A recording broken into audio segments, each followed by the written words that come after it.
Bible में लिखा है कि जब प्रभु आज्ञा देता है तो सुसमाचार सुनाने वालियों की बड़ी सेना हो जाती है।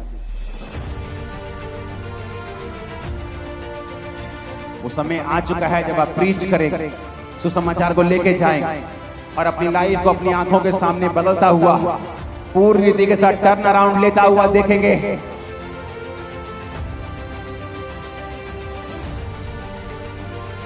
मैंने कहा आज मैं आपकी लाइफ के ऊपर भविष्यवाणी करता हूं, अगर आप इस सुसमाचार को लेके जाएंगे कुछ ऐसा आपकी लाइफ के अंदर होगा जो पहले कभी नहीं हुआ था, यीशु मसीह के नाम। आपके हाथ में पम्फलेट है ना, जो अगर पौलुस के जमाने में अगर हम पहुंच जाएं तो इसे प्रिंट करना भी पॉसिबल नहीं था, तो लोग हाथ से प्रिंट करते थे। अगर किसी को 10,000 पम्फलेट छपाना है, पोस्टर छापना है, तो लोग बैठते थे, हाथ से लिखते थे, तो हर एक काम मुश्किल था। इंटरनेट पे वो मीटिंग नहीं देख सकते थे। ये टीवी इंटरनेट तो चलो बहुत अभी नजदीक है, उस जमाने में तो कुछ भी नहीं था, कोई कार नहीं थी, कोई चीज नहीं थी, कोई मशीन्स नहीं होती थी। और फिर भी अगर आप देखें तो परमेश्वर ने उन लोगों को इस्तेमाल किया और उन्होंने पूरे यूरोप में, पूरे दुनिया में परमेश्वर के कामों को किया। आज सब कुछ आसान है। अगर मुझे 1,00,000 पम्फलेट छापने हैं तो मैं एक रात में छाप लेता हूं, आपको दे देता हूं। आज इस टाइम के लोगों को ज्यादा दुखों का सामना करना पड़ रहा है, क्योंकि वचन ये कहता है जिसको मैं ज्यादा दूंगा उससे ज्यादा लूंगा, जिसको ज्यादा दिया जाएगा उससे ज्यादा का हिसाब मांगा जाएगा। आज सुसमाचार का प्रचार करना आसान है। आप लाइव चले जाइए फेसबुक के ऊपर, चाहे आपको 2 लोग देखें, चाहे आपको 2,000 देखें, चाहे 2 लाख देखें, आप यीशु मसीह का प्रचार कर सकते हैं। लेकिन हम नहीं करते। आज पंफलेट लेना आसान है और हमें यह आसान लग रहा है, हमें यह इजीली मिल रहा है, तो हमें इसकी कदर नहीं है कि हम जाएं और सुसमाचार बांटें। इसीलिए परमेश्वर हमसे ज्यादा, जब उसने हमें ज्यादा दिया तो वो एक्सपेक्ट करता है कि हम ज्यादा उसे वापस करें।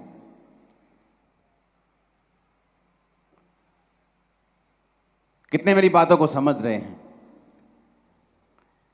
जब आपको ज्यादा सिक्के मिले तो परमेश्वर ये चाहता है कि उन सिक्कों के साथ आप कुछ कमाएं, लेकिन वचन कहता है एक सिक्के वाले ने अपना सब कुछ, जो एक सिक्का था उसे जमीन में गाड़ दिया। क्या है जमीन? आपका शरीर जमीन से बना है, बॉडी मिट्टी से बनी है।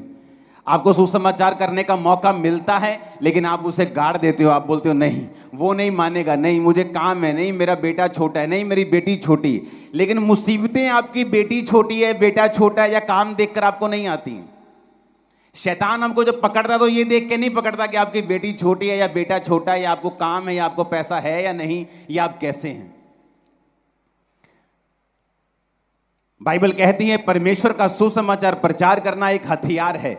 यानी अगर आप सुसमाचार को प्रचार करेंगे तो ये शैतान और उसके अंधकार की शक्तियों के खिलाफ, जिन्होंने आपको निराश किया हुआ है, ये एक हथियार की तरह काम करेगा। जब हम सुसमाचार का प्रचार करेंगे तो ये उन बीमारियों के खिलाफ जो शैतान की वजह से आपकी बॉडी के ऊपर हैं, ये उनके खिलाफ एक हथियार की तरह इस्तेमाल होगा। लेकिन आज शैतान ये चाहता है कि हम अपने सुसमाचार के लिए अपनी आंखों को बंद करके उन चीजों को देखना शुरू करें जो कोई मायने नहीं रखती, जो थोड़े समय के लिए है। तो जब आज मैंने ये पंफलेट देखा तो पवित्र आत्मा ने मुझसे कहा कि ये कितना आसान है तुम्हारे लिए प्रचार करना। लेकिन प्रेरितों के समय में ऐसा नहीं था।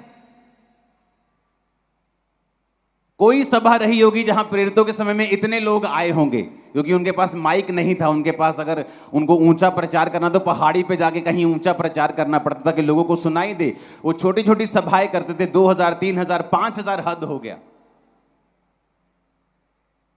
जब यीशु मसीह ने 5,000 लोगों को खाना खिलाया तो उसमें वहां पर 20,000 व्यक्ति उपलब्ध थे, और यहां 20,000 से कहीं अधिक ज्यादा हैं। ऑनलाइन सुन रहे हैं, चर्चिस में, ब्रांचेस में लाखों लोग बैठे हैं। अगर हमें ज्यादा दिया गया है तो हमसे हिसाब भी ज्यादा का मांगा जाएगा।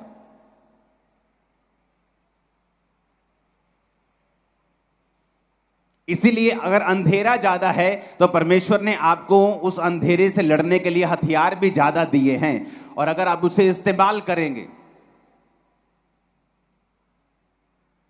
इस जमाने के ऊपर जहां इंटरनेट के ऊपर आप प्रीच कर सकते हैं, आप दुनिया देशों तक पहुंच सकते हैं, बिना वहां गए हुए भी आप प्रचार कर सकते हैं, आप लोगों को बता सकते हैं, लेकिन फिर भी ना बताना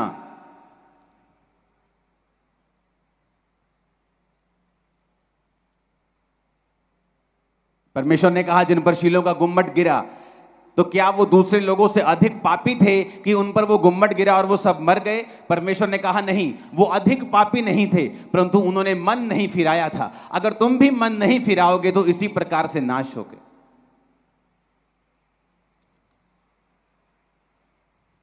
वो समय आ चुका है कि हम परमेश्वर ने जो हमें दिया है हम उसका इस्तेमाल करें, क्योंकि सुसमाचार एक पावर है। जब आप इसे लेके जाएंगे तो पवित्र आत्मा आपके अंदर समाएगा और इसमें से प्रीच करेगा, आपकी बॉडी को यूज करेगा। और जब वो आपके शरीर को इस्तेमाल करता है, जब परमेश्वर ने पतरस को कहा, पतरस लोग मुझ पे गिरे पड़ते हैं तो मुझे नाव पर चढ़ा ले और मुझे पानी में ले जा, मैं वहां से जाके प्रचार करूंगा ताकि लोग मुझ पे गिरे नहीं। तो जब प्रचार परमेश्वर ने किया और तो पतरस को कहा, पतरस अब जाल डालने के लिए अपने नाव पर जाल डाल और गहरे में ले जाकर जाल डाल, तो मछलियां तू पकड़ेगा। जब परमेश्वर आपकी नाव का इस्तेमाल कर लेता है, जब वो आपके शरीर का इस्तेमाल कर लेगा, जब वो आपको यूज करेगा, जब आप सुसमाचार फैलाने के लिए जाएंगे और परमेश्वर आपके शरीर का इस्तेमाल कर रहा होगा, जब आप इस्तेमाल हो चुके होंगे, फिर वो आपकी अगुवाई करेगा ऐसे स्थानों की ओर जहां पर आपके नावें भर जाएंगी, जहां पर आशीष इतनी होगी, जहां दूसरों को आप इन्वाइट करते फिरेंगे, जहां ब्लेसिंग्स इतनी होंगी जहां आपसे संभाली नहीं जाएंगी, ऐसा वचन कहता है। लेकिन पतरस ने ऐसा कभी नहीं कहा कि हे प्रभु, मैंने सारी रात मेहनत की, मैंने कुछ भी हासिल नहीं किया, I have nothing to eat, मेरे पास खाने के लिए कुछ नहीं है, मेरे बच्चे घर भूखे होंगे, तो कृपा ये तू, मैं जा रहा हूं घर में, तू अपना प्रचार कर, जब खत्म हो जाएगा मैं आ जाऊंगा, मुझे थोड़ा इंतजाम करने जाना है। लेकिन पतरस ने पहले वही किया जो परमेश्वर चाहते थे। पतरस ने अपनी निराशाओं को साइड पे कर दिया कि सारी रात उसका बिजनेस फेल हो गया, अपने दुखों को साइड पे कर दिया। सारी रात मेहनत की होगी तो शरीर भी थका हुआ होगा, अपने शरीर की जरूरत को भी साइड पे कर दिया, फाइनेंशियल जरूरत को भी साइड पे कर दिया। और क्या किया? परमेश्वर की आवाज को सुना कि पतरस, मुझे तेरी नाव चाहिए ताकि मैं इसे इस्तेमाल कर सकूं और लोगों को बचा सकूं। और जब नाव इस्तेमाल हो गई तो परमेश्वर ने कहा, अब इसी नाव पर जाओ और जाल गहरे में डाल। तो बाइबल कहती है इतनी मछलियां पकड़ी कि उनकी नावें भरने लगी, डूबने लगी, जाल फटने लगे। दूसरे मछुआरों को इनवाइट किया गया, उनकी नावें डूबने लगी, जाल फटने लगे। कुछ ऐसा हुआ जो पतरस की लाइफ में पहले कभी नहीं हुआ था। आज यीशु मसीह के नाम में भविष्यवाणी मैं करता हूं, अगर आप प्रचार करेंगे कुछ ऐसा होगा जो पहले कभी नहीं हुआ था। मैंने कहा आज मैं आपकी लाइफ के ऊपर भविष्यवाणी करता हूं, अगर आप इस सुसमाचार को लेके जाएंगे कुछ ऐसा आपकी लाइफ के अंदर होगा जो पहले कभी नहीं हुआ था। यीशु मसीह के नाम में मैं आपकी लाइफ के ऊपर भविष्यवाणी करता हूं, अगर आप इस प्रीच को लेके, सुसमाचार को लेके जाएंगे, वो शर्मिंदगी जो बिजनेस फेलियर की है, वो शर्मिंदगी जो बीमारी की है, आज से यीशु मसीह के नाम में आपकी लाइफ से निकाल दी जाएगी सदा सदा के लिए। आमीन। ऊंचा चाहिए चर्च। हालेलुया। तो जब मैं इस पंफलेट को देख रहा था, परमेश्वर ने कहा तुम्हें ज्यादा दिया गया है, तुमसे ज्यादा मांगा जाएगा, तुम्हें ज्यादा दिया गया है, तुम्हारे लिए आसान है, तुम्हारे लिए आसान है। इस पंफलेट को रिसीव करना आसान है, तो आसान है आपको देना, लेकिन परमेश्वर ने कहा इसका हिसाब भी तुमसे लिया जाएगा। आज हमें जरूरत है अपने पर्सनल मसलों को साइड पे रख दें, क्योंकि परमेश्वर जिसने आपको पैदा किया है वो ये जानता है आपको क्या चीज चाहिए। लेकिन हर बार बाइबल में अगर हम देखते हैं तो परमेश्वर का आशीष देने का तरीका बिल्कुल इंसानी दिमाग और सोच और तरीकों से बिल्कुल अलग है। जब वो आपको आशीष देता है तो अलग तरीके से देता है। उसने पतरस को ये नहीं कहा, पतरस ठीक है हम एक प्लान बनाते हैं, तू दोबारा जाना। परमेश्वर ने कहा नहीं, अपनी नाव मुझे दे, पहले अपनी नाव मुझे इस्तेमाल करने दे। जब एलिया उस विधवा के पास गया तो उसने कहा तेरे पास क्या है? उसने कहा मेरे पास एक मुट्ठी आटा रह गया है और थोड़ा सा तेल रह गया है, अब मैं और बेटा इसे पकाएंगे और खाएंगे और मर जाएंगे जिस तरह बाकी लोग इस सूखे की वजह से मर रहे हैं। उसने कहा नहीं नहीं, तुझे ऐसा करने की जरूरत नहीं, पहले अब जाओ और इस रोटी को मेरे लिए पकाओ और पानी भी लेके आना। पानी भी कीमती था।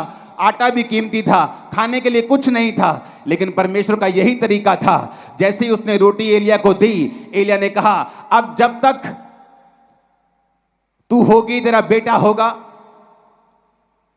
अकाल, ये जब तक चीजें चलेंगी लेकिन तुझे मार नहीं पाएंगी, तेरा आटा खत्म नहीं होगा, तेरा तेल खत्म नहीं होगा। उसने चैलेंज किया और वही हुआ। परमेश्वर के देने का तरीका अलग था। जब मैं सेवकाई में आया तो मुझे अपनी प्रॉब्लम्स इतनी थी कि मुझे दुनिया की सुनने की जरूरत नहीं थी। डिप्रेशन से लेके, बीमारियों से लेके, नशों से लेके, हर एक प्रॉब्लम का मैं मालिक था। लेकिन जब मुझे समझ आया कि मुझे सुसमाचार देना है, तो शाम को 5 बजे अपने बिजनेस से छुट्टी करके मैं लोगों को सुसमाचार देने के लिए जाता था। कोई बहन मिलती थी, कोई भाई मिलता था, कोई बुजुर्ग मिलता था, उसे वचन से सुसमाचार देता था। मैं तब पास्टर नहीं था, सिंपल एक विश्वासी था, लेकिन मुझे यह बात मालूम थी कि परमेश्वर का जो प्रचार है ये एक छुटकारा है, ये परमेश्वर की सामर्थ है। बाइबल कहती है सुसमाचार परमेश्वर की सामर्थ है, और ये उन्हीं लोगों की लाइफ में काम करती है जिन्होंने सुसमाचार को स्वीकार कर लिया है और दूसरा सुसमाचार को जो फैलाते हैं। हालेलुया, ऊंची आवाज में हालेलुया बोलो। अगर आप ये बहाना लगाएंगे परमेश्वर के सामने कि परमेश्वर मेरा शरीर थका हुआ है, तो याद रखो जिस सुबह परमेश्वर ने पतरस को कहा था उसका शरीर भी थका हुआ था। वो भी सारी रात उसने बिजनेस किया था, सारी रात दिहाड़ी की थी, सारी रात लगा रहा, कुछ भी हासिल नहीं किया। जिस समय परमेश्वर ने पतरस को कहा था सुसमाचार फैलाने के लिए, तो उस समय वो बिजनेस फेलियर पे था, उसके पास कुछ नहीं था। घर उसकी वाइफ वेट कर रही होगी, बच्चे वेट कर रहे होंगे, स्कूल फीस नहीं भरनी है, घर का राशन लेके आना है, सो मेनी थिंग्स। लेकिन जब आप परमेश्वर की आवाज के ऊपर कान लगाते हैं, जब आप परमेश्वर की आवाज को सुनते हैं, तो वो आपको प्रूफ करता है कि वो आपका परमेश्वर आपको छोड़ेगा नहीं, वो आपको त्यागेगा नहीं, वो आपकी जरूरतों को स्वर्गीय भंडार से पूरा भी करेगा, वो आपको ऊंचा भी करेगा और शर्मिंदगियों से आजाद भी करेगा, बीमारियों से रहित भी करेगा। आमीन। मेरे को खड़कने वाला चाहिए शैतान के कानों में आज। हालेलुया। तो मेरी आपको यह सलाह है, अगर आपको लगता है कि चर्च को लोग चाहिए तो पीछे निगाह मार के देखो, इस चर्च में बैठने के लिए अब जगह नहीं है। पीछे ओवरफ्लो में अगर आप देखेंगे तो लोग भरे हुए हैं, लेकिन एक बात हमें सुसमाचार की जो कहती है हमें लेके जानी है। जीसस ने कहा, जिस तरह पतरस को कहा था कि पतरस नाव ले जा गहरे में, मैं ये आपको क्वेश्चन करना चाहता हूं। पतरस तो छूट गया क्योंकि उसको मालूम था जीसस क्या कह रहे हैं मुझे। क्या आपको मालूम है जीसस आपको क्या कह रहे हैं? पतरस तो इसलिए छूटा क्योंकि उसने यीशु की आवाज को सुना और माना। आज आप यीशु मसीह की आवाज को अगर सुन सकते हैं, मान सकते हैं, तो आप छूट सकते हैं। तो क्या कहते हैं प्रभु यीशु मसीह आपको? उसके वचन में लिखा हुआ है, जाओ और सुसमाचार सुनाओ, सब जातियों को बाप बेटा पवित्र आत्मा के नाम से बैप्टाइज करो, उन्हें चेला बनाओ। जो बातें शुरू से लेकर आखिर तक मैंने तुम्हें माननी सिखाई हैं, उन्हें माननी सिखाओ। देखो मैं जगत के अंत तक तुम्हारे साथ हूं। यह जीसस का आपको वचन है कि जाओ सब जातियों को चेला बनाओ। हम क्रिश्चियन धर्म का प्रचार करने के लिए नहीं जाते हैं, क्योंकि यीशु मसीह ने कोई धर्म नहीं बनाया। आदम को बनाया, हवा को बनाया। आदम था, हवा थी, परमेश्वर था, शैतान था। आदम का पाप था जो आदम को नीचे ले गया, आदम का मेल मिलाप था जो आदम को परमेश्वर की ओर लेके जाता था। इसमें किसी धर्म का कोई रोल नहीं था। धर्म इंसान ने बनाए, जातें इंसान ने बनाई। परमेश्वर ने आदम को बनाया था, एक ही जात थी, लेकिन अब अलग अलग कास्ट हैं, अलग अलग, क्योंकि वो इंसान ने अपनी सहूलत और अपने सिस्टम के हिसाब से बनाए हैं।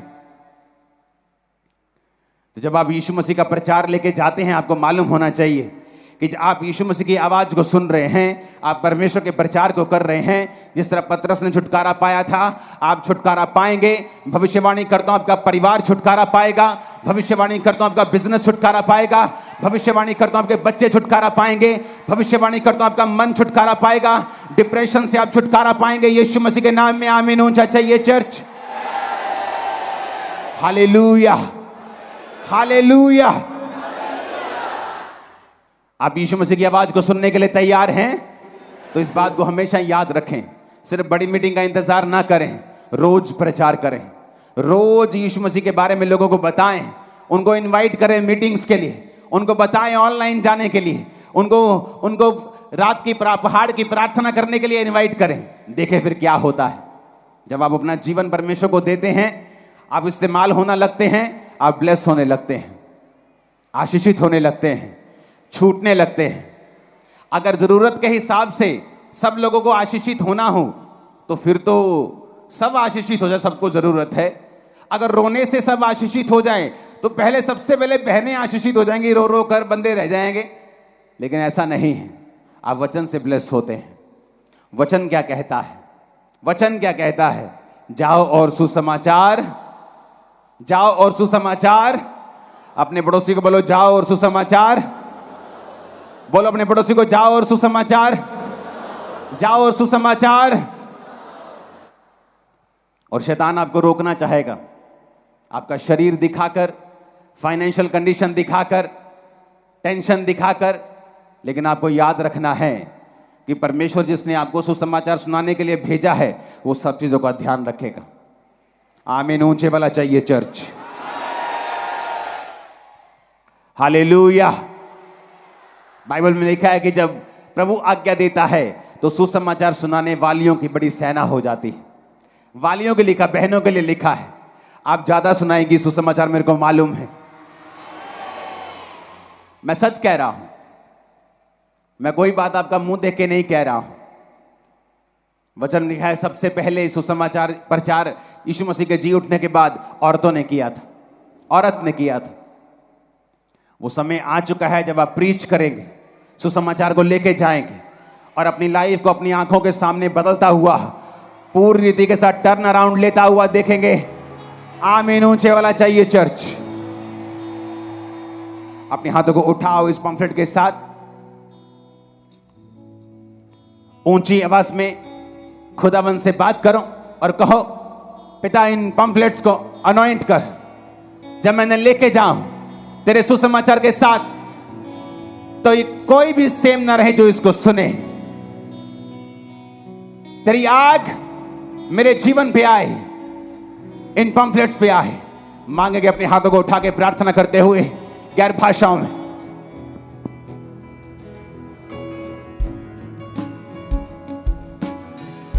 पंफलेट लेके आप जहां भी जाएं, ले जाने वाले पांव मुबारक हों, देने वाले हाथ मुबारक हों। जो इसको ले वो भी मुबारक हो और परमेश्वर के वचनों को सुने और समझे।